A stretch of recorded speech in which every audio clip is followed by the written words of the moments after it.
Assalamualaikum warahmatullahi wabarakatuh. Apa kabar Bapak Ibu? Semoga kita semua dalam keadaan sehat. Hari ini saya akan membahas mengenai uji komprehensif PPG dalam jabatan tahun 2021.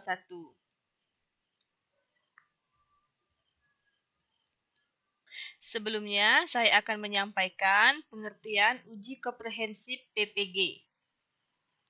Uji komprehensif PPG merupakan salah satu bentuk evaluasi pelaksanaan PPG dalam jabatan yang terdiri dari dua bagian utama, yakni pendalaman rancangan pembelajaran dan pendalaman konten.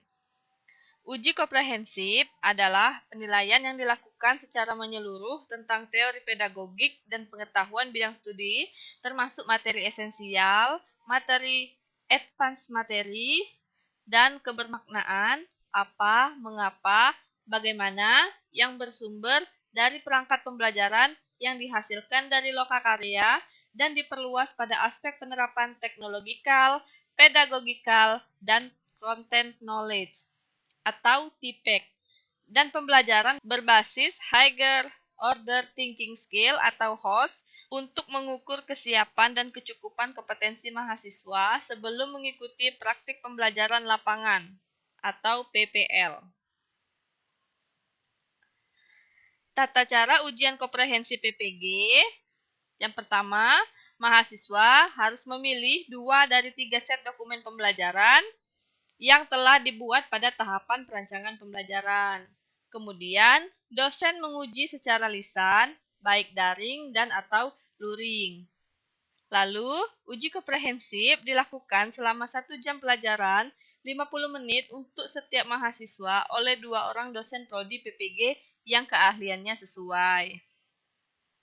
Uji komprehensif merupakan prasyarat mahasiswa untuk mengikuti PPL dengan nilai minimal 70. Selanjutnya, materi uji komprehensif PPG. Ada 5 materi, yaitu yang pertama, materi bidang studi esensial atau materi pokok, materi bidang studi lanjut atau advance material. Advance material merupakan pengembangan dari materi yang sebelumnya sudah ada. Berbeda dengan materi esensial yang masih berupa pengetahuan mendasar, penting, atau pokok. Lalu ada materi yang mendukung HOTS, materi pedagogi, terakhir pengintegrasian antara teknologi, informasi dan komunikasi, materi bidang studi, dan pedagogi atau TPEC. Nah, selanjutnya Bapak Ibu, saya akan memberikan contoh soal uji komprehensif yang dosen tanyakan kepada saya pada uji komprehensif sebelumnya. Ada 7 pertanyaan yang saya rangkum Bapak Ibu. Yang pertama yaitu, apakah RPP yang Anda buat sudah menunjukkan HOTS? Tunjukkan dan jelaskan. Bapak Ibu pasti sudah tahu bahwa instrumen HOTS dalam RPP itu ditunjukkan oleh indikator pencapaian kompetensi, oleh tujuan pembelajaran, dan teknik penilaian yang kita gunakan. Lalu pertanyaan yang kedua, bagaimana cara mengembangkan RPP agar berorientasi HOTS? Jelaskan. Di sini dosen meminta saya bagaimana cara saya mengembangkan RPP yang saya buat berorientasi HOTS. Bapak Ibu juga pasti sudah tahu bahwa RPP yang berorientasi HOTS itu bisa dilihat dari kata kerja operasional yang digunakan di dalam indikator pencapaian kompetensi, di dalam tujuan pembelajaran, dan pada saat pembuatan instrumen penilaian, khususnya instrumen penilaian pengetahuan dan keterampilan. Kemudian pertanyaan yang ketiga, dosen meminta saya untuk menjelaskan tujuan pembelajaran Anda berdasarkan A, B, C, D. A itu audience, B itu behavior, C itu condition, D itu adalah degree. Audiensnya adalah siswa, behaviornya itu adalah kata kerja yang kita gunakan, misalnya peserta didik mampu mengevaluasi, maka behaviornya adalah mengevaluasi. Kemudian condition adalah sebuah keadaan atau kondisi yang terjadi dalam proses pembelajaran. Dalam perumusannya, condition memuat aktivitas yang harus dilakukan oleh peserta didik untuk memperoleh perubahan perilaku yang sesuai dengan apa yang diharapkan. Contohnya, melalui penggunaan model problem-based learning, peserta didik dapat, pada kata melalui penggunaan model problem-based learning, itu adalah condition-nya. Kemudian, degree adalah sebuah tingkatan pencapaian peserta didik yang diharapkan setelah mengikuti serangkaian proses pembelajaran. Contohnya, dengan benar atau dengan tepat diletakkan di ujung tujuan pembelajaran. Contohnya, peserta didik mampu menyimpulkan makna Pancasila sebagai dasar negara dan pandangan hidup bangsa dengan benar. Kata dengan benar itu menunjukkan degree-nya. Selanjutnya, soal nomor 4. Di mana implementasi TPEK dalam RPP Anda? Bapak Ibu pasti sudah tahu bahwa TPEK adalah singkatan dari Technological, Pedagogical, dan Content Knowledge. Technological dalam RPP ini meliputi teknologi yang Bapak Ibu gunakan dalam proses pembelajaran. Contohnya, Bapak Ibu menggunakan Infocus, Bapak Ibu menggunakan internet, itu merupakan contoh dari TPEK. Kemudian pedagogikal, ini merupakan strategi yang Bapak Ibu gunakan dalam pengelolaan kelas, mengelola siswa, dalam proses pembelajaran.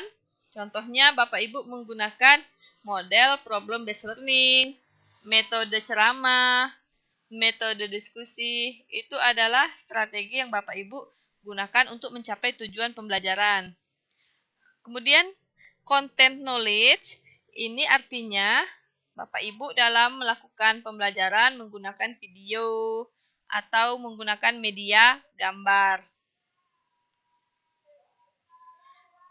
Lalu, jelaskan kaitan antara teori belajar dengan model pembelajaran yang Anda gunakan. Teori belajar ada 4, yaitu teori kognitif, teori behavior, teori humanis, dan teori konstruktivistik. Jadi pada model pembelajaran yang Bapak Ibu pilih, Bapak Ibu harus kaitkan dengan teori belajar apa yang dipakai. Contohnya, kita menggunakan model pembelajaran problem-based learning dengan teori belajar konstruktivistik.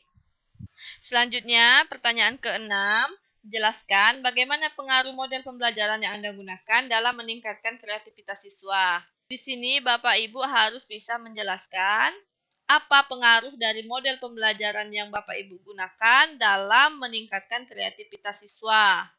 Yang terakhir itu adalah teknik penilaian kognitif, teknik penilaian afektif, dan psikomotor. Di sini biasanya dosen akan bertanya, teknik penilaian kognitif kita itu apakah sudah sesuai dengan HOTS atau belum?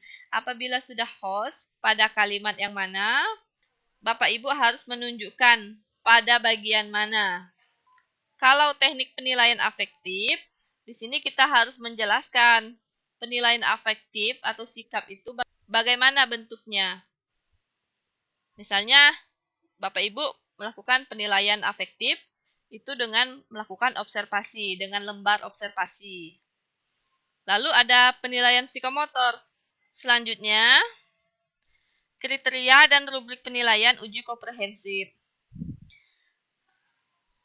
Indikator penilaiannya itu ada 5.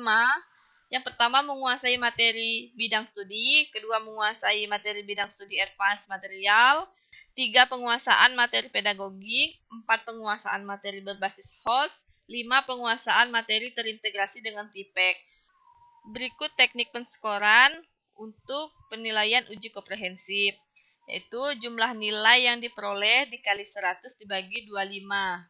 25 ini adalah skor tertinggi. Kemudian nilai akhir komprehensif, yaitu nilai dosen 1 ditambah nilai dosen 2 dibagi 2, itulah nilai uji komprehensif Bapak Ibu.